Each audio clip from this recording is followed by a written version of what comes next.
Hello again, or hello to those who are just joining us. On behalf of the Lectures Committee and co-chair Brittany Udding, I'm very happy to be welcoming you all to this lecture, Less Separate, Still Unequal, Suburbs, and the Unfinished Struggle for Racial Justice by Thomas Sugrue. As this is the last lecture in our series, many of you are already aware that our theme this semester has been race, social justice, and allyship. And the intention of this has been to look at how architecture and the built environment have played a key role in the perpetuation of racial inequality and injustice, whether through the barriers to practicing architecture as a person of color, as Angela Gilmore, Nicola Springer, Florence Tang, and Laura Vargas showed us in their incredible discussion, to the global geographies of colonialism, as Ana Maria Leon showed us, through labor, as Kadambari Bakshi showed us, and through the notion of negation, as Michael Stone Richards showed us. Crucially, these questions have also been taken on within our own sphere, from Stephen Fox's History of Our University in the Space of the City as a landscape of racial power, while also at the same time spotlighting the overlooked history of Black architects in Houston whose agency in shaping the city has been powerful but underappreciated. Also in Houston, Jesus Fasayo and Nonya Grenader showed us the ongoing commitment of the school to contribute to providing housing with dignity, a theme that will continue with the RDA Forum, A House of One's Own, a State of Houston Housing on November 11th. As well, spaces of culture in disenfranchised, historically Black neighborhoods through work that supports the initiatives of neighborhood activists. Finally, from Cape Town, Ilse Wolf and Heinrich Wolf asked us to pay attention, to take on research, exhibitions, publications, and architecture, all as sites that can reframe our understanding of and our agency within the city, putting forward a call to pay attention not just to injustice, but also to joy, to project forward with the critical optimism required of architecture, projects that work toward a better future. And so here I arrive at our speaker this evening, Thomas Sugrue, Professor of Social and Cultural Analysis and History at NYU, where he directs the Metropolitan Studies program. A leading scholar of race, civil rights, and cities, Sugrue is the author of 4 books and editor of 4 others. His first book, The Origins of the Urban Crisis, first published in 1996, overturned the history of Detroit, denaturalizing the familiar story of industrial decline and white flight, showing the structural, institutional, legal, and social roots of inequality, revealing Detroit not as exception, but as paradigm for American cities in the post-war period. This book has won most innumerable awards, including the Bancroft Prize in History, and as well as required reading in many courses across the humanities. His work has continued from there to examine the history of race, civil rights, and the American city, including Sweet Land of Liberty, The Forgotten Struggle for Civil Rights, which is the first comprehensive history of African-American civil rights in the North, the first comprehensive history of the African-American freedom rights struggle outside of the South, as well through Not Even Past, Barack Obama and the Burden of Race, which examines the first African-American president's relationship to America's unresolved histories of racial inequality and civil rights, and These United States, A Nation in the Making, 1890 to the Present, with Glenda Gilmore, a history of modern America that links together the history of grassroots social, cultural, and political movements with national politics. To this, I would add his work on edited volumes on W.B. Du Bois, Race in the City, which was co-edited with Michael B. Katz, The New Suburban History, co-edited with Kevin Cruz, and just published Neoliberal Cities, The Remaking of Post-War Urban America with Andrew Diamond. He's also a prolific essayist whose work appears in publications such as the New York Times, the New Yorker, National Geographic, and the Wall Street Journal. Finally, and prolific Twitterer, might I add. Finally, in addition to his scholarly work, Sugrue has served as an expert witness in several civil rights and voting rights cases, including the University of Michigan affirmative action cases decided by the US Supreme Court. I think this record of commitment could not more clearly demonstrate why we have extended this invitation. So without further ado, Thomas, thank you again for joining us. But before handing this over, just a quick note to the audience on the Q&A afterwards. We're hosting this as a Zoom webinar, which means that all participants can ask questions by typing them into the Q&A box within Zoom at the bottom of your panel. We have then our graduate student representative, Mai Okamoto, who will act as the moderator, selecting and reading aloud the questions for our speaker to answer.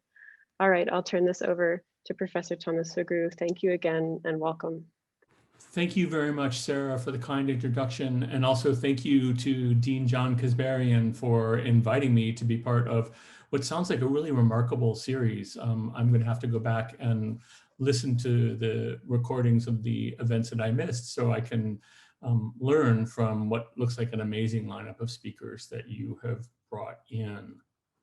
So I want to tonight talk about the question of race and cities and inequality, but to do it in the framework of the world that we're living in right now in 2020. I want to focus on the extraordinary events of this past year, whether it be the COVID crisis or the marches and protests on an enormous scale that have changed the debate about race policing and cities, to, of course, the COVID epidemic that has ravaged much of the United States in the last 8 or 9 months. I'm going to offer, in other words, a big picture context for thinking about crises. But I want to start with the general principle that despite the fact that the nature and combination and dimensions of the current crises of 2020 seem unprecedented, there's no such thing as a new crisis. That is, the direction of the 2020 crises is shaped and constrained by their context, the long historical context and their contemporary sociological context.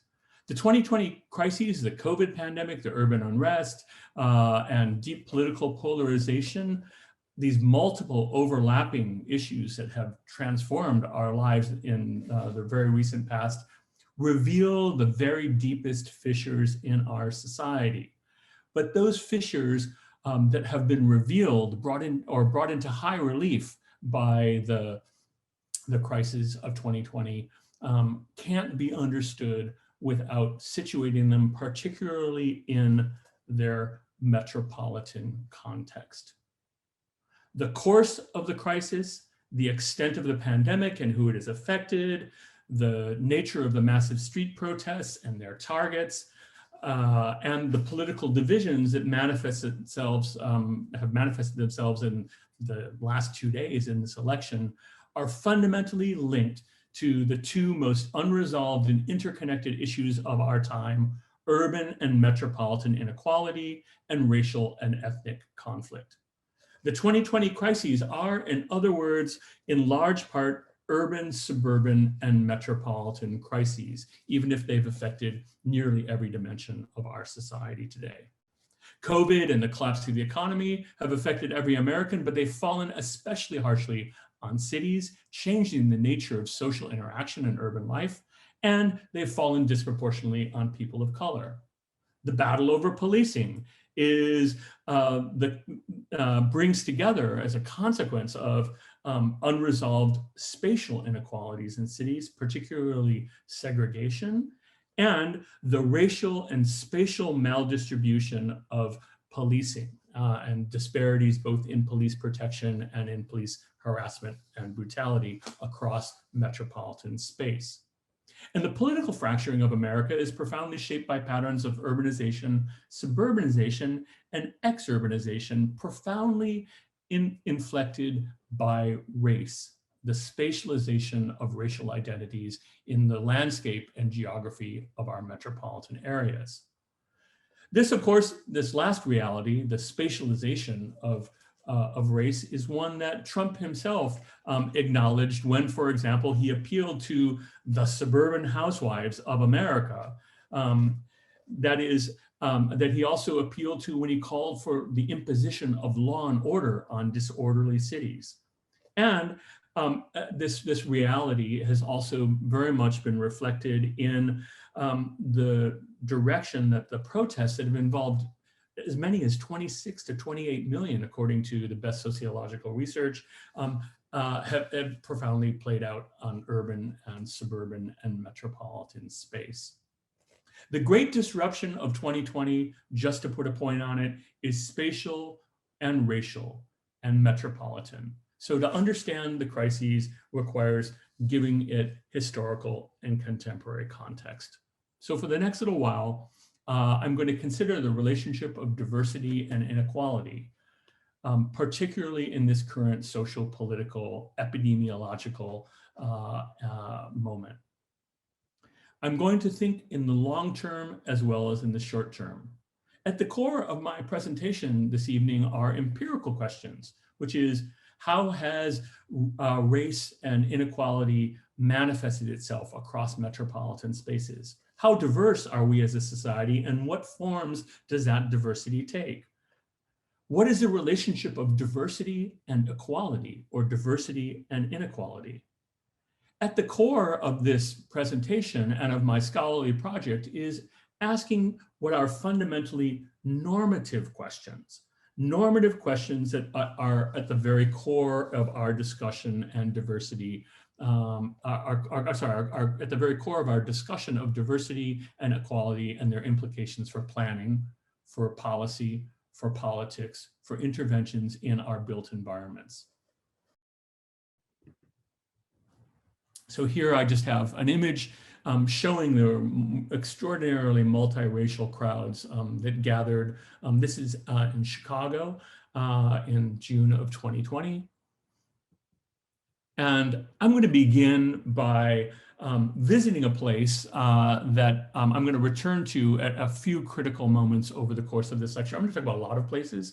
I'm going to talk about the United States writ large, but just to give you a little bit of context, Sarah mentioned that I've served as an expert witness, and most recently I served as an expert witness in a voting rights case in Islip, Long Island, a classic post-Second World War II American suburb with housing, single-family detached homes mostly built between the 1950s and the 1970s, a place that was all white for most of its history, but had a small Latino population that has grown dramatically to comprise now about a third of the population of this 330,000 person town. In other words, more than 100,000 of the residents of Islip, New York are Latinos. As we think about the transformations that have remade America in the 20th century, we have to go back a half century. About a half century ago, America's color began to change.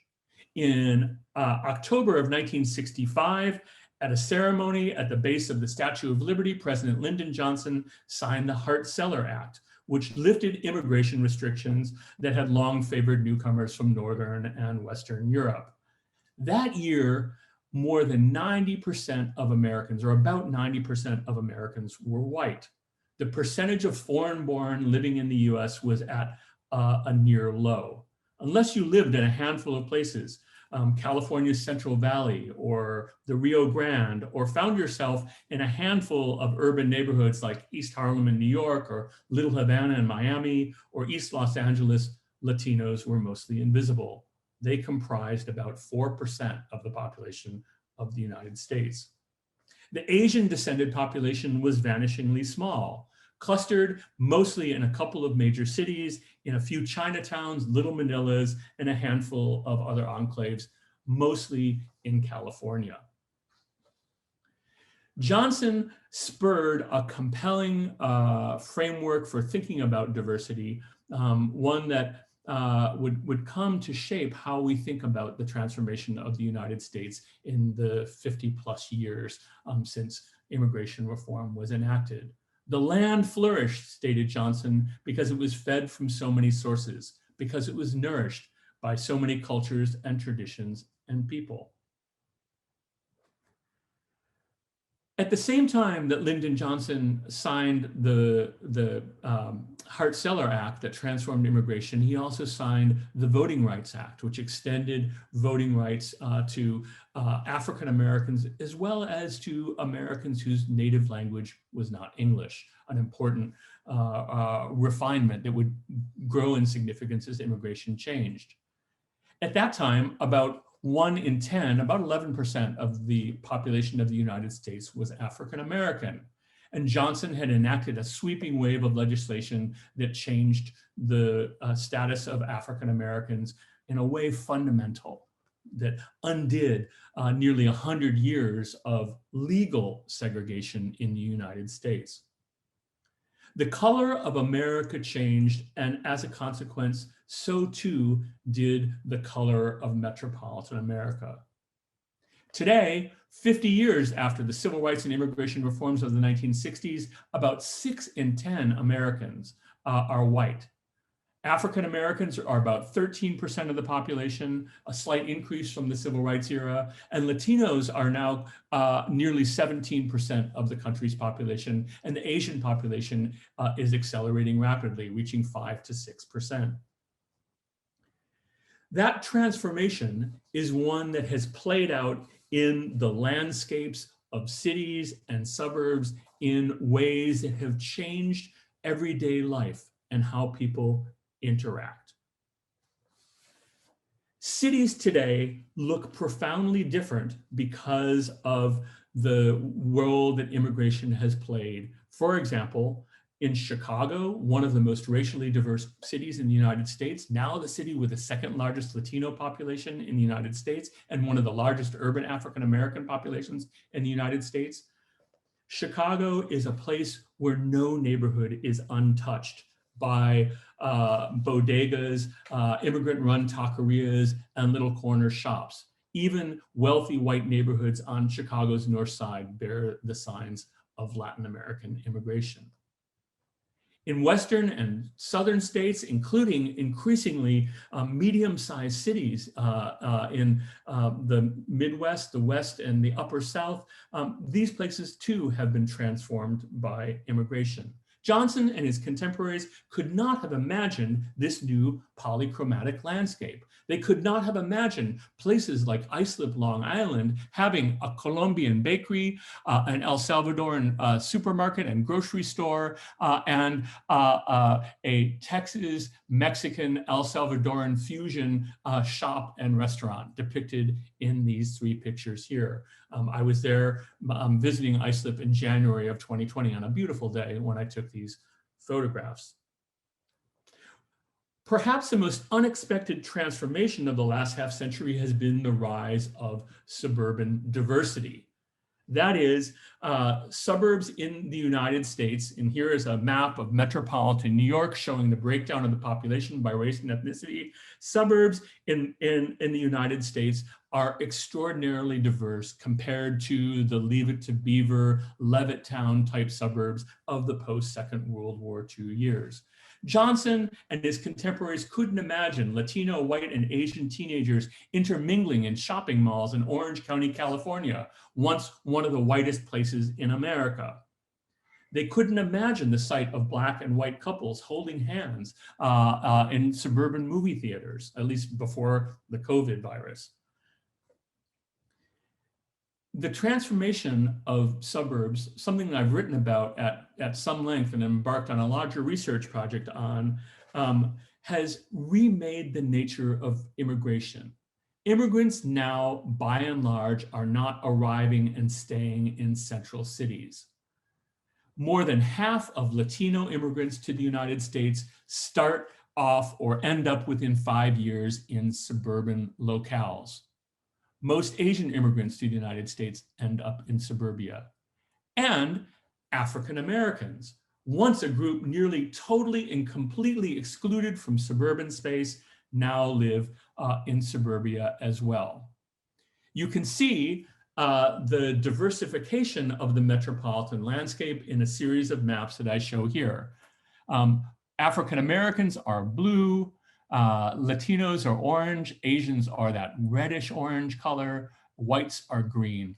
And here you can see in metropolitan New York a kind of diversity unthinkable when Lyndon Johnson signed civil rights or immigration legislation in the mid-1960s. I turn now to Chicago. which I mentioned earlier, is one of the most racially and ethnically diverse metropolitan areas in the United States. And here too, you can see significant swaths of African-American, Latino, Asian, and other immigrant populations spread out across the map. Each dot here equals 500 people. So this is basically what we call a dot density map that shows this. To take you to your area, here's Houston, and you can see that Houston, also an extraordinarily diverse place, remade by Vietnamese immigration, remade by, of course, Latino immigration, a long center of an African-American population, also has a map which in its kind of impressionistic colors looks very different from the Houston of 1965, where the distinctions were mostly black and white. And while there was a long established Latino population, it was much smaller and much more concentrated. Finally, I take you to another extraordinarily diverse metropolitan area, Los Angeles. And here you can also see what is now becoming a kind of a familiar pattern, a sort of a nimbus cloud of dots showing the huge range of folks living in those metropolitan areas. The America that dawned in the post-1960s period, the America of our last 50 years, is far more diverse, but not inclusive or equal. We can celebrate the diversification of metropolitan America, particularly the diversification of suburbia, but we have to pay attention to the ways in which the last half century has been one of gains and setbacks, of expanding opportunities and still wrenching injustices, of disadvantages by race and ethnicity, sometimes overcome, but just as often intensified or compounded and worsened. To complete the unfinished business of the 1960s requires coming to grips with what's changed and what hasn't, to be attentive to the paradoxes and tensions between diversity and equality, of inclusion and exclusion, of integration and fragmentation. Americans might, in principle at least, value diversity, but in practice, they continue to live separate lives, even in these incredibly diverse metropolitan areas. 60 years after the landmark Brown versus Board of Education decision, for example, public schools are resegregating by black and white. Latinos face less residential segregation in the United States, but they too are more likely to be concentrated in separate and unequal schools and are experiencing rising rates of residential segregation by race. The segregation of the population by race and by ethnicity creates inequalities that manifest themselves in the uneven distribution of public goods, economic resources, hazards, and political power across space. To put it another way, in the United States, where you live determines your access to jobs, your transit options, the quality of public services, how much you pay for them in taxes, your educational opportunities, your health, your relationship to the police, and your personal security, just to name a few. Residential segregation by race continues to contribute to what the sociologist Charles Tilly memorably called durable inequalities. Changing the laws in the 1960s and a growing embrace of the principle of diversity has not entirely or even even partially unraveled those durable inequalities. To borrow another phrase from Charles Tilly, the segregation that creates those durable inequalities also resorts in a phenomenon that he called opportunity hoarding. Opportunity hoarding, let me explain that term. Opportunity hoarding means that those with the most resources, whether it be public goods or education or real estate values, tend to hoard it together in particular places. It's spatialized, and they tend to fight to protect their hoard from encroachment. So what we see Despite the diversity that has remade in fundamental ways our metropolitan areas, we still see patterns of segregation and opportunity hoarding. So let me talk about that by going back and taking a look at these maps one more time. Let's begin with metropolitan New York to make some generalizations. You'll notice two things about metropolitan New York right away on this map. One is that there are lots of areas with lots of green and not much else. Those areas tend to be in the gentrified center of New York, and you can see Manhattan, for example, almost in dead center in the map, but also particularly in the ex-urban peripheries surrounding metropolitan New York. The further you get out, the greener, hence the whiter, the population becomes, with some little pockets of exception. Likewise, if you take a look at Chicago, this is the city that, after all, brought us our first African-American president. And when, upon his election, tens of thousands of people gathered in Grant Park in downtown just after Election Day 12 years ago, oh, it seems so far away. When they gathered, it was a crowd that looked like the United Nations, African-Americans, whites, Asians, Latinos, all together in Chicago's Grant Park. But when they went home, they went to neighborhoods that still remained highly segregated by race, particularly African Americans represented in the blue. You can see that the vast majority of Chicago's African Americans live to the south of the center, that big blue kind of trapezoidal swath to the south. That's Chicago's south side, and immediately to the west of Chicago, that's Chicago's west side. There are some concentrations of African Americans in the suburbs. You can see them immediately to the west of the city of Chicago. Likewise, if you take a look at Chicago's Latino population, it's largely concentrated in a zone bordering African American neighborhoods to the south and bordering white neighborhoods to the north. There's not a lot of mixing or mingling between the two. Even in cities that have greater diversity and mixing, for example, the swath of Houston to the west, just kind of left of the center, is an area of remarkable diversity. You still see the familiar pattern of deeper concentrations of blue, large concentrations of green on the periphery, and areas of deep orange, particularly to the east of center. In other words, the distribution of groups, Black, Latino, Asian, white, is not random across most of our metropolitan areas. African Americans are still concentrated in the south and central parts of Los Angeles. Whites are still concentrated on the periphery. Latinos have been moving in mostly to the more working class sections of Los Angeles to the south and east of the center. So when we take a look at these maps, we need to understand that diversity is still occurring within a context of segregation and a lack of diversity.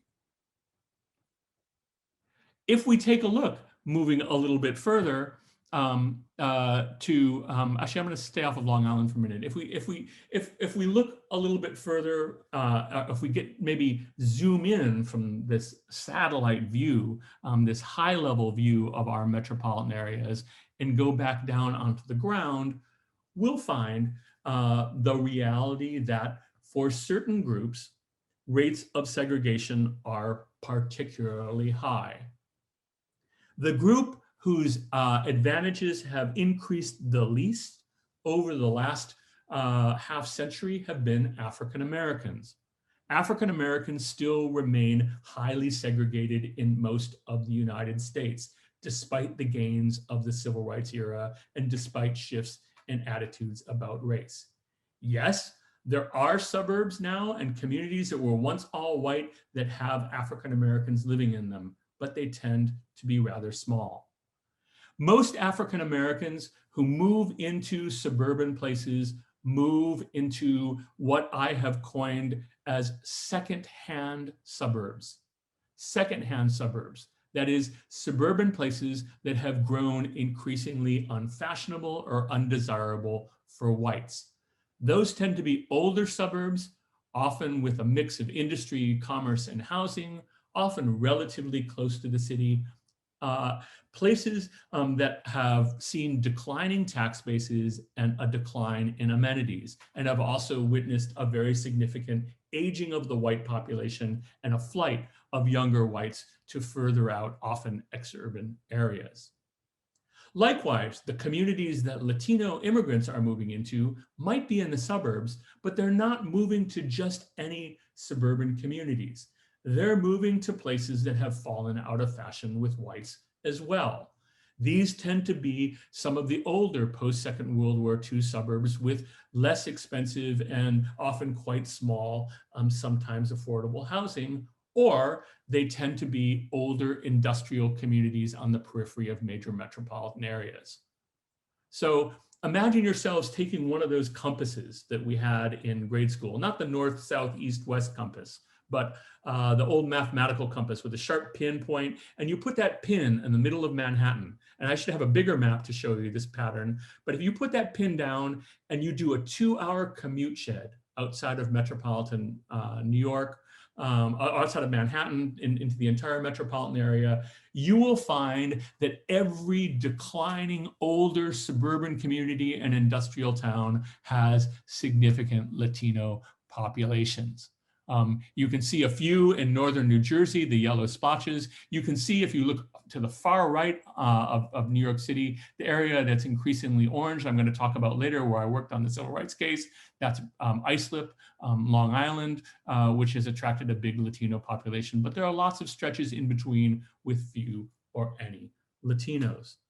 Diversity, in other words, is patterned and structured, and it's shaped above all by the historical legacy and contemporary practices of a real estate market that is still very racially divided.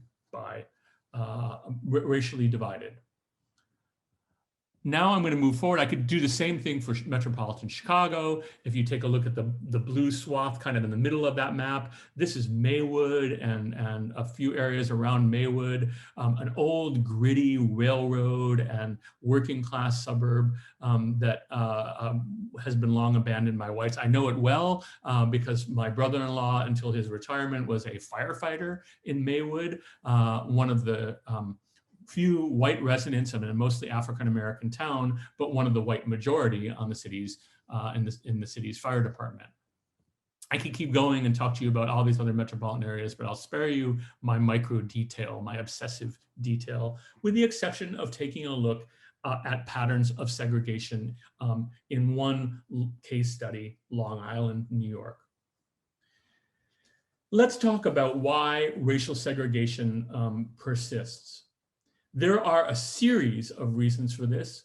I'll begin with the contemporary and then go back and think more big picture.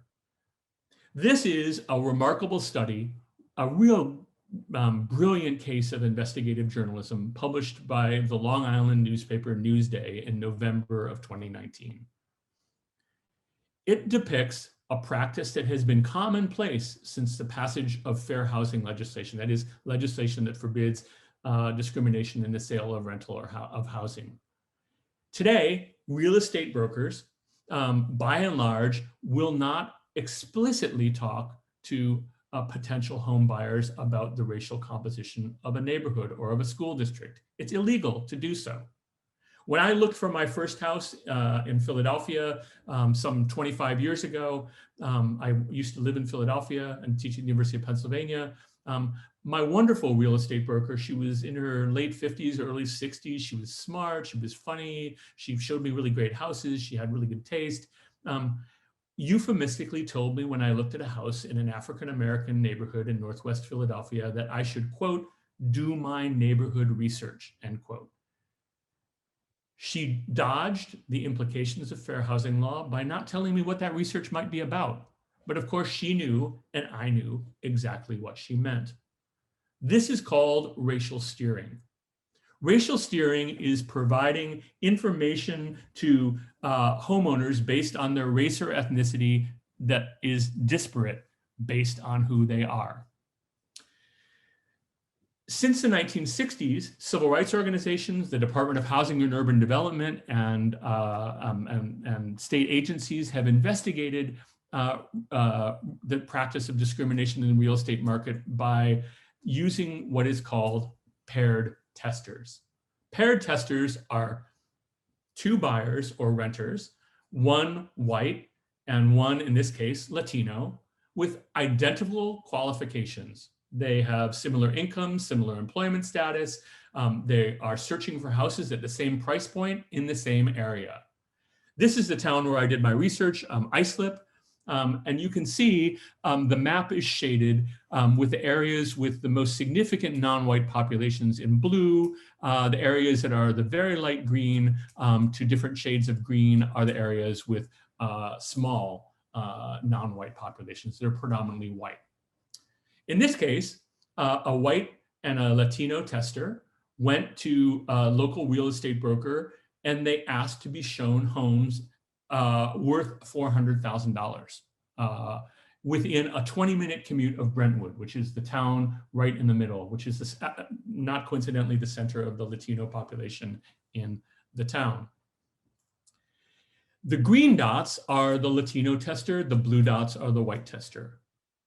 If you'll note, most of the houses shown to the Latino tester were in or close to the predominantly Latino or African-American sections of Islip, Brentwood and Bayshore. They're called hamlets in New York. In particular, were the places where she was shown homes.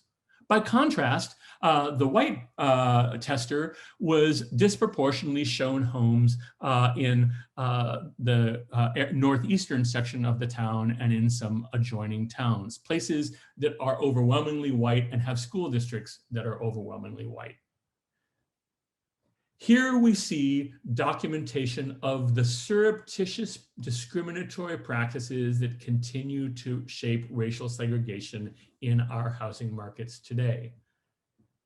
Acts, individual acts by real estate brokers. Also, this could be done with owners of rental properties or mortgage lenders. They've all been tested at various points, but you can see really sharp disparities across place. Those disparities have very deep historical roots that we need to understand why racial segregation persists. Here we have a photograph taken in 1941 that I used in my first book, The Origins of the Urban Crisis. This was a wall that was constructed to separate two neighborhoods, one predominantly African-American, and adjoining it, a neighborhood that was still undeveloped. You can see there's empty land here that was being constructed for whites. In order for the developer of the white area to get financing to construct new homes, this foot-thick, 6-foot-high concrete wall extending for a half a mile separated the two neighborhoods. The story of segregation is a story of the drawing of boundaries and the enforcement of those boundaries. Boundaries, both politically, symbolically, and culturally, are at the very core of the crises that we're facing in 2020 today, but they have very long and deep roots, even in ostensibly liberal places like Detroit. The most famous boundaries, and some of you are probably familiar with these maps, were drawn by the federal government when it created programs during the Great Depression to dramatically increase new housing construction and especially to foster home ownership. This is a map of Philadelphia. The Homeowners Loan Corporation hired local appraisers mostly from local banks and sometimes real estate firms to rank neighborhoods by their creditworthiness, whether or not it was a risk or not risky for lenders to provide federally backed home loans to encourage home ownership and development. And here what we can see, in other words, is a map of what came to be called redlining, or the neighborhoods that are ranked the lowest, or D, red, are considered undesirable and high risk. Those neighborhoods were neighborhoods of mixed uses, where factories were next to houses, where commerce and residents were mixed up together, but particularly neighborhoods that had any African Americans who were not in the circumscribed position of being household servants. By contrast, the green areas, A and B, were new or relatively new neighborhoods that had all white, homogeneous populations, very few immigrants or African Americans. These maps, drawn in the 1930s, shaped federal housing policy for decades thereafter. And in the work of recent urbanists, urban geographers in particular, still continue to a great extent to determine residential patterns by race and ethnicity across our metropolitan areas. That is, to a great extent, these maps became self-fulfilling prophecies. Neighborhoods with large minority or non-white populations had a harder time getting capital to buy or improve houses, whereas neighborhoods that were overwhelmingly white had easy access to the federally subsidized affordable mortgage market. So what you see here is the emergence of a two-tier housing market. But this is also a story of boundaries. The invisible lines made visible on this map that separated neighborhoods got hardened into understandings of how race shaped our metropolitan area. Because this process was largely invisible, ordinary home buyers didn't have these maps. They just knew that houses would look like one way in certain neighborhoods and other ways in certain other neighborhoods. We developed an individualized explanation for housing markets. Birds of a feather flock together. People live with people like themselves because they're exercising their individual choice. These were not exercises of individual choice. These were impositions by federal policy adopted and embraced by mortgage lenders and banks that had a very significant effect on the quality of housing over time and on the nature of the residents of these neighborhoods. Let me get to another type of boundary. These are boundaries of school districts. Here is metropolitan Cleveland, just to take you to another part of the country. And this shows property values per pupil across the metropolitan area. The areas in yellow are the lowest property values. The areas in the gray and grayish green and blue are those with the highest property values. Again, these lines separating municipalities are mostly invisible. The difference between Salem and Bedford, or Cleveland and Shaker Heights, or Highland and Medina are not differences that are marked by big cement walls. Rather, they're marked by municipal boundaries. Because education and zoning are local prerogatives in the United States, because we have this localistic system of land use regulation, and especially a localistic form of education and taxation, where you live matters hugely. Property values dictate school district funding, and conversely, not shown in this map, but axiomatically, school district funding dictates property values. Here, once again, we have invisible lines that are as hard as walls separating municipalities and school districts, and not coincidentally, also profoundly reinforcing the barriers of residential segregation by race and ethnicity that I described earlier. One can see sometimes in unlikely ways the graphics of these invisible boundaries or lines. This is the wonderfully named Alter Road, which separates Detroit and Grosse Pointe Park, Michigan. We're looking south. Alter Road is the large road that runs right dead smack through the middle of this photograph. This photograph was just done by the Wall Street Journal using a drone just about a week ago or so. You can see the beautiful fall colors in Detroit and its suburbs. Alter Road separates Detroit, which is on the right, with Grosse Pointe Park, which is on the left. Grosse Pointe Park turns into one of the wealthiest communities in the United States as it gets close to its waterfront. It's on a lake. But here you can see modest sized houses relatively close together. But when you get up to Alter Road and cross it, you see similarly sized houses on the Detroit side of the boundary that are gone. This is an area that has been devastated by the collapse of mortgage capital, by racial segregation, and as a consequence, the embodiment of racial division in metropolitan space. On one side, vast tracts of empty land. On the other, density. On one side, one of the most troubled school districts in the United States. On the other, one of the finest school districts in the United States. What separates them? It's not the architecture of the houses. It's not the landscape. It's not the built environment. It's the ways in which the built environment has been modified by racial exclusion and discriminatory public policies over a very long period of time. I'm going to show you just a couple of other examples. This is from Brentwood, Long Island. This is the place where I did my research for my civil rights case recently. These are photographs of Brentwood, which is only about 17% white. It's heavily Latino. A majority of the town's population is Latino. Here are some of the classic post-Second World War II suburban houses. All of you who've studied vernacular American suburban architecture will recognize these forms. One built in the 1960s on the left, the other probably in the 1950s or maybe the late 1940s on the right, typical post-Second World War II American suburban homes, fairly modest in scale. 35% of these properties were underwater in 2014 because of predatory lending. That is, their property values were lower than the value of the mortgages that needed to be paid off. Here is another town in Islip, another hamlet of Islip called Sayville. These are really modest houses. These are houses built in the 1940s, typical tract houses from post-Second World War II American suburbia, about 1,000 to 1,200 square feet in size. Sayville is 90.4% white.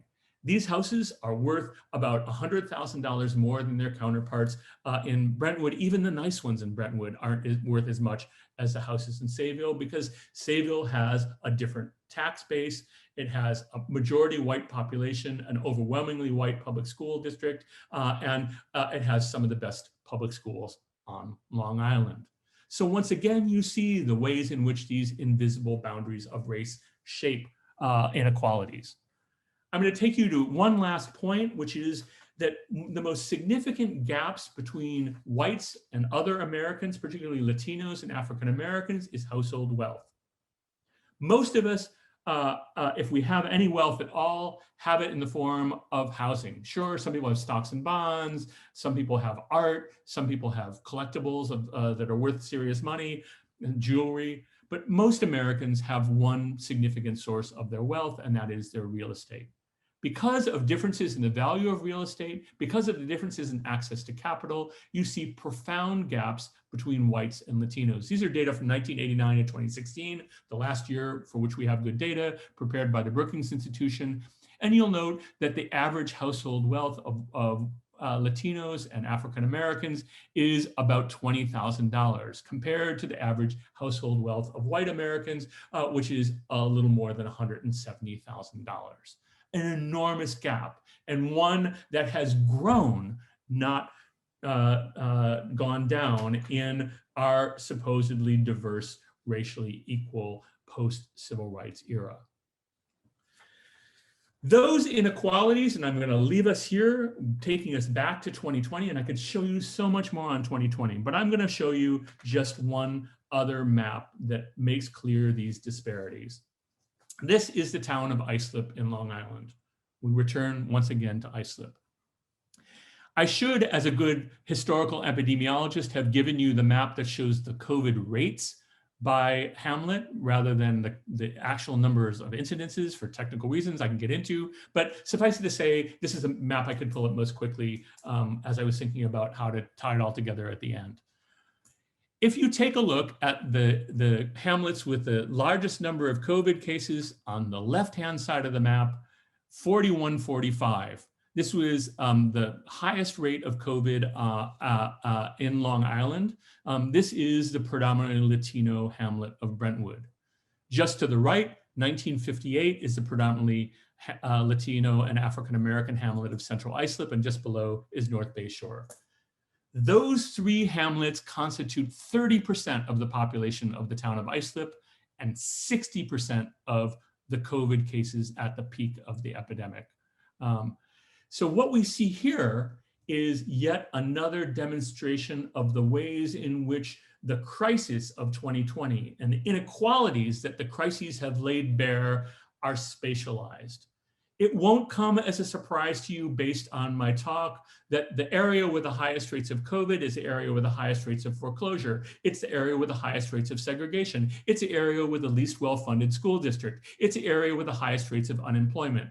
It's the area that has the most vexatious relationship between its residents and the police.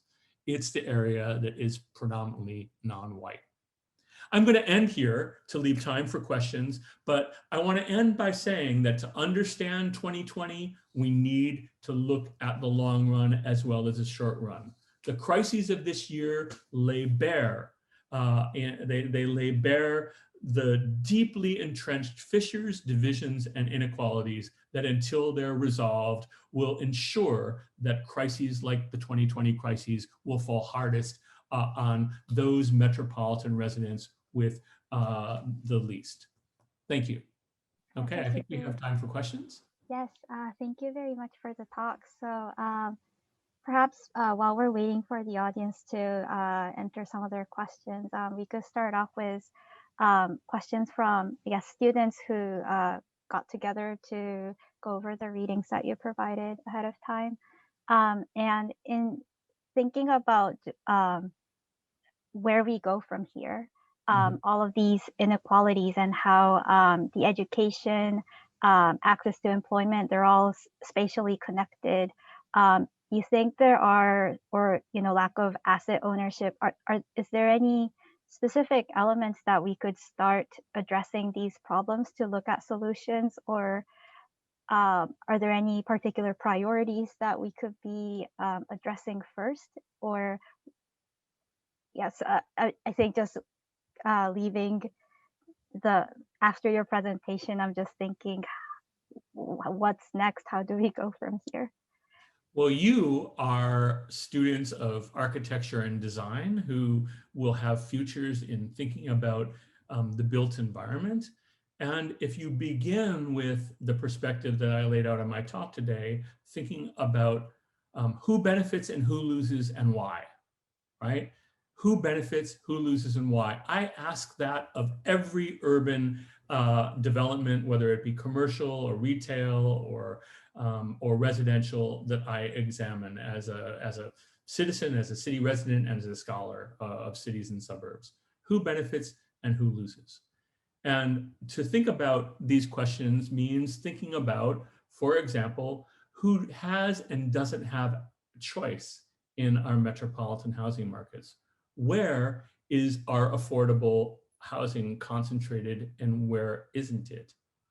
Why is it that affordable housing tends to be distant from the areas where there's the most economic opportunity? Why is it that areas that I've seen vast growth economically in recent years, which are dense, wealthy, gentrifying center cities or exurban areas that have been the source of corporate migration, why are those the places where the folks most in need of economic opportunity are unlikely to live? How do we connect people and economic opportunities? Architects and planners can't solve all these problems. I mean, this is something that needs to be solved on many fronts simultaneously. But thinking about the provision of decent, quality, affordable housing is essential, and thinking about its relationship to the environments of opportunity, transit, jobs is especially important. And there's been some really imaginative work done by planners in particular in recent years attempting to address these issues, but it also requires political engagement in on the local, state, and federal level.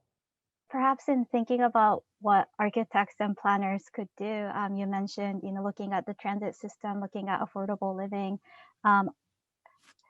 and would you say there are any ways in which, besides relying on the government and the changes in the policies, how we could start finding ways to fund these changes?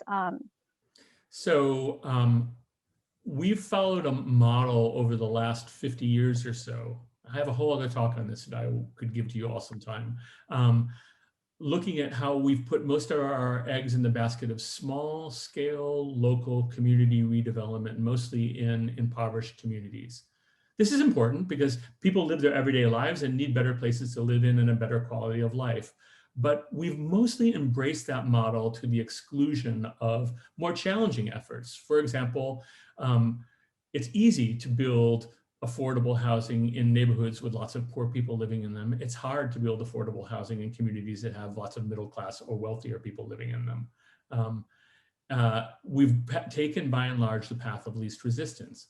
On one hand, we are improving the lives of people living in impoverished communities. On the other hand, we're now opening up access to better public goods, better public services. We're not breaking down the walls, invisible, that keep people from getting access to opportunities. It's not just a matter of living in better housing. It's a matter of living in places that have better services and better education. And as long as we distribute those spatially or geographically in our metropolitan areas, and we keep certain people out, we're going to see our inequalities entrenched and deepened. And so we got to go beyond just intervening in impoverished communities themselves and thinking about how we can enhance choice and disperse populations more evenly and fairly across our regions. Thank you. We have a question from one of the attendees. What are some of the thinkers, authors, designers, and others involved in this work that you're watching, looking at, or learning from? Oh, that's a great question. I have been lately not focusing on any individual authors, writers, or thinkers, but doing a lot of observation, traveling around and looking to see what works and what doesn't work, what seems to be successful, what doesn't seem to be successful. In particular, I've been spending a lot of time outside the United States. I have, in the last few years, I've been to Brazil quite a bit, and I've seen some really imaginative efforts, largely community-led, often in some of the poorest neighborhoods of Rio de Janeiro and Sao Paulo, to address chronic housing crises. Housing crises are, it should be said, way worse than they are in the United States. I mean, our worst housing is better than a lot of the best housing in some of these impoverished communities. But these efforts, to speak generally and not name any specific scholars or thinkers, have tended to bring unlikely partners together. That is, community residents, planners, and policymakers, and public officials to think about how to address these problems, because it can't be done just by any one of those groups effectively. Top-down planning, we know has long been, in most places, especially in the United States, disastrous. But bottom-up planning puts the burden on people who have the fewest resources, the smallest amount of money and the least amount of time to solve their own problems. And that is just as problematic in the long run as top-down planning. So what you need to do, and where some of the most successful innovations have happened, Medellin, Colombia, or in some of the favelas that were removed and rebuilt in Rio de Janeiro for the 2016 Olympics, or some projects in places like Amsterdam and Copenhagen are projects that bring together creative architects, planners, and community residents to try to figure out how to comprehensively meet these needs. These are problems that have to be dealt with and tackled on many dimensions, and we can't just leave it, hope that somehow the state's going to come in and solve the problem. It's not for a while anyway. And we can't just wait around for and hope that ordinary people are going to be able to solve their own problems when they don't have the resources to do it. Thank you, Thomas. I would like to jump in quickly to ask another question, but before asking the question, I just wanted to jump in and say I really appreciated your response to that question about looking at strategies in other countries as well. And maybe to add to that as well, looking at forms of ownership that are possible in other legal contexts, like the cooperative movement, or also other forms of shared ownership that can also enable more kind of grassroots strategies, and also inhabitant-driven strategies that allow solutions. But to get to the actual question, I wanted to bring up a term that you used in an article a few years ago that has stuck with me since then, where you talk about trickle-down urbanism in relation to the sort of new sparkly Detroit that we know of the last few years. And I wanted to ask if you could comment on, of course, your first major book is this magnum opus about Detroit. And in the last few years, we've seen this kind of radical reassessment of the city. And as a native of the area, every time I go back, I find myself confronted with a completely radically different vision of the city center every time I return. And I was wondering if you could talk a little bit about this for our audience, both in relation to the kind of effects of this, of the changes that have happened in the center, as well as the more grassroots movements that have happened in more peripheral neighborhoods. That's an excellent question. So the predominant form of urban redevelopment in the United States, more important than the community development projects I was talking about a moment ago, has been what I call trickle-down urbanism, or the idea that if you rebuild downtowns, if you attract wealthy people back to the city, if you create amenities that are going to make cities magnets for the creative class, then somehow everyone in the city is going to benefit, right? That it's going to lift all boats. It's going to transform the lives of working class and poor people. Detroit is a really great case study of this, although I could offer you case studies from nearly every city where this strategy has been followed, which is most cities in the United States, right? In Detroit, gentrification and redevelopment has affected about 7.2 square miles of a 139 square mile city. The vast majority of the redevelopment has targeted wealthy, young creative types and suburban empty nesters to move to the downtown area. It's cool. There are more great restaurants and bars, and abandoned skyscrapers have been turned into interesting apartments and condos. The architecture is sometimes quite fabulous. Famous artists have been commissioned to do wall murals. There's a giant Shepherd Ferry mural downtown in Detroit now. Wow, it's awesome, right? The travel sections of newspapers around the world are talking about how cool Detroit is now. It's come back. It's exciting. It is. It's exciting if you're me or you, but it's not much changed if you are a working class African American living in a neighborhood like the one I showed in the slide a while ago, with a lot of housing abandonment, with underfunded schools, without good access to public transit and jobs. That kind of redevelopment is at best creating some service sector jobs, which tend to be poorly paid, rather than addressing the larger needs of the metropolitan area. So what we need to do is think about urban development policies that target and listen to the interests of residents of those communities first. A health of a city shouldn't be gauged by how many cool bars it has downtown or how many tourists are flooding in. It should be gauged on what is the quality of life for someone making $30,000 or $40,000 a year. The majority of residents in most cities in the United States.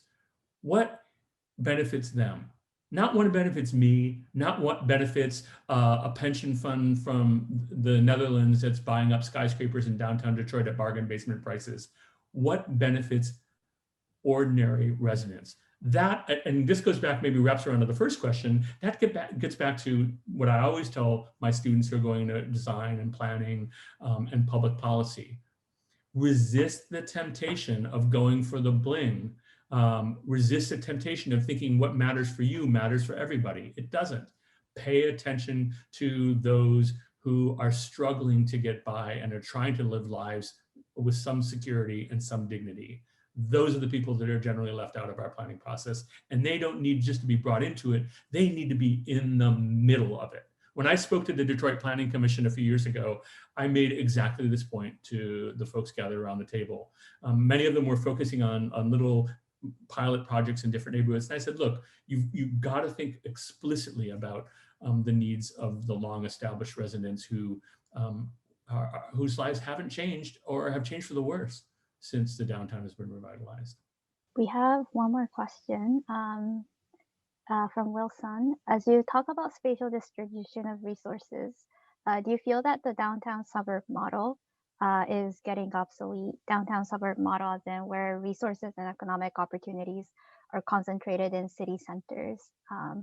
And I would like your thoughts on multipolar growth and decentralized cities like Los Angeles or Houston. Yep, that's a great question. Most cities today in the United States are multipolar and decentralized. Houston and Los Angeles have really large municipalities that encompass much of that.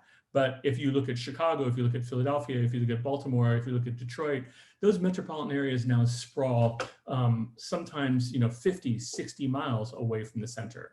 Some of the most robust job growth and some of the most expansive housing markets aren't in the centers. Despite all the talk about gentrification and how gentrification is remaking cities, the vast majority of new housing growth in metropolitan areas, even in the gentrifying metropolitan areas, is happening on the periphery. It's happening in the exurbs. Most white people, despite all the brouhaha about white people rediscovering the city and moving back in, are still moving to the suburbs and the exurbs.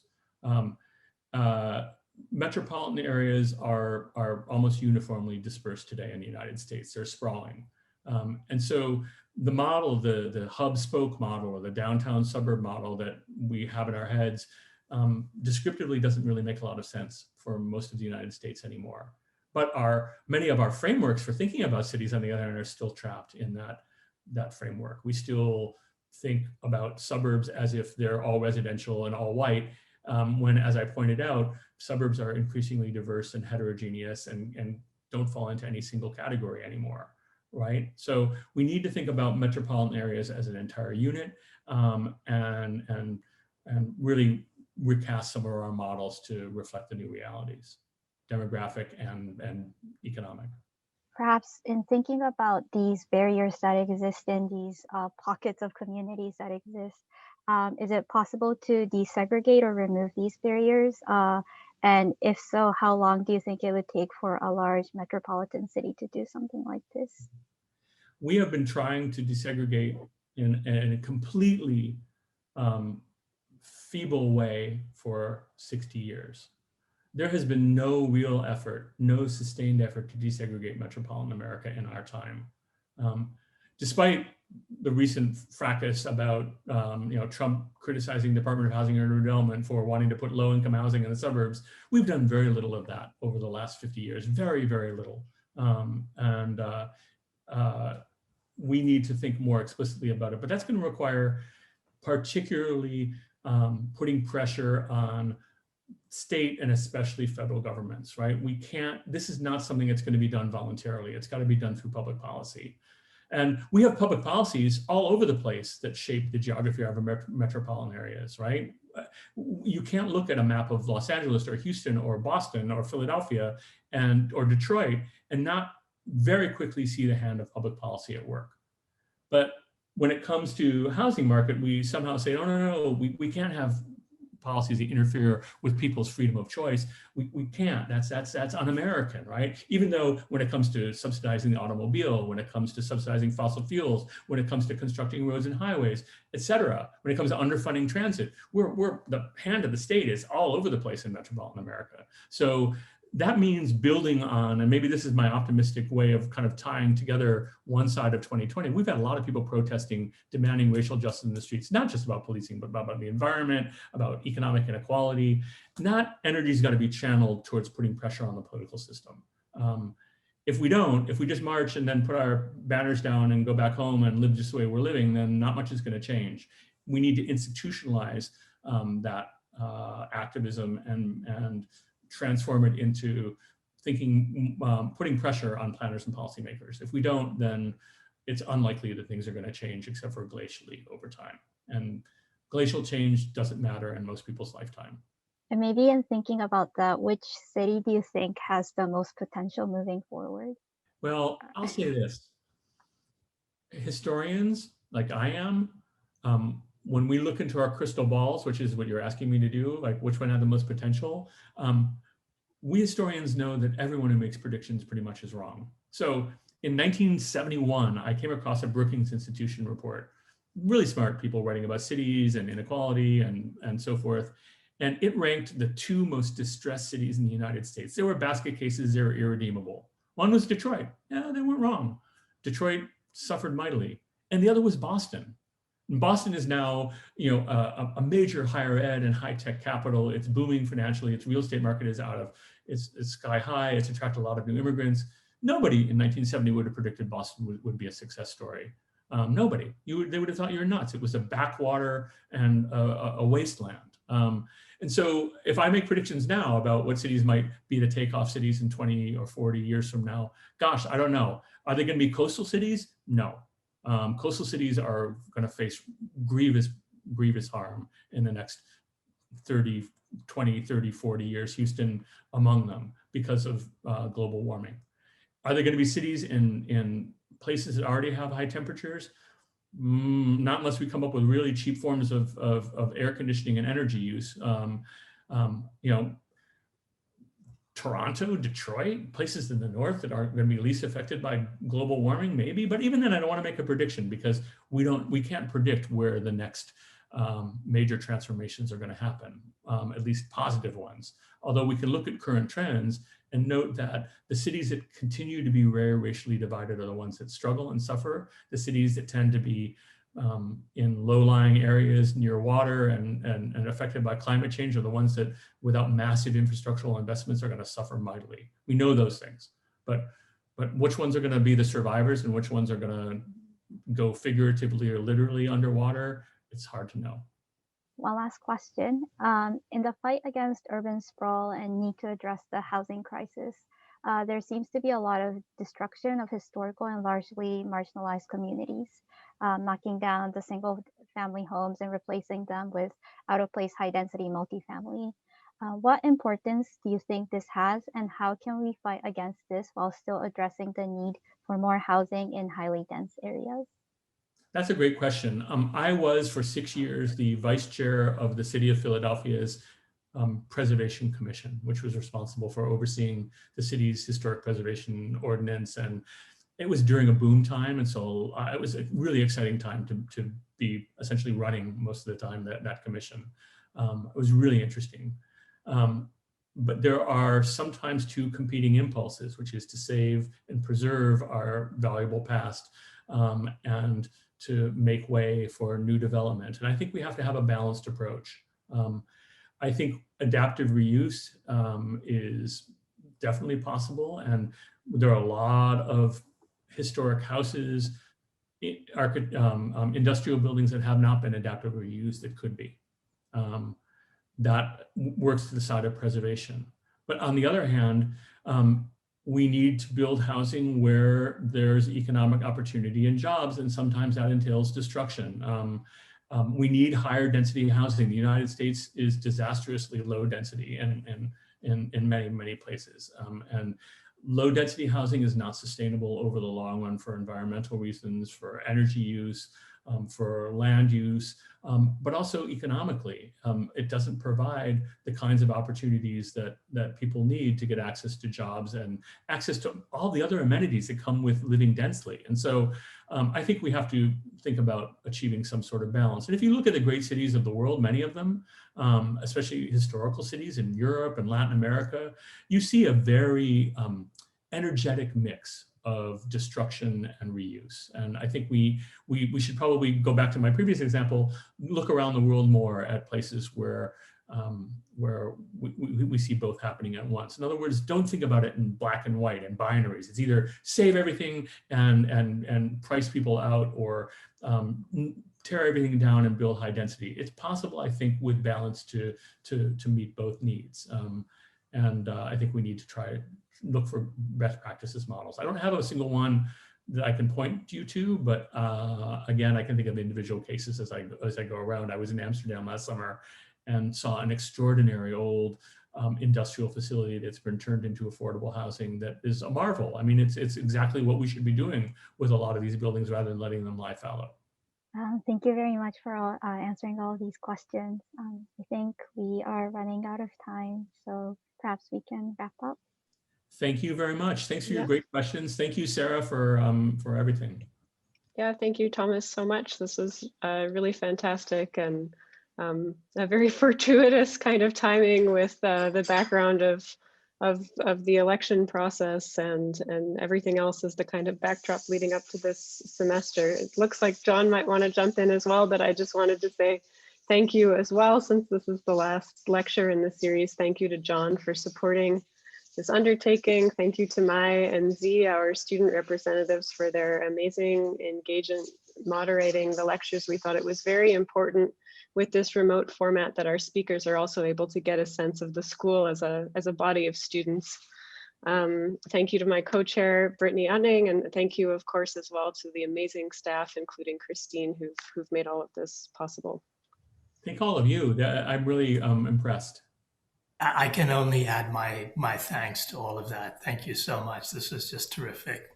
Stay healthy, stay safe, and Yes. let's hope that we have a metropolitan friendly America in our near future. We'll see. Yeah.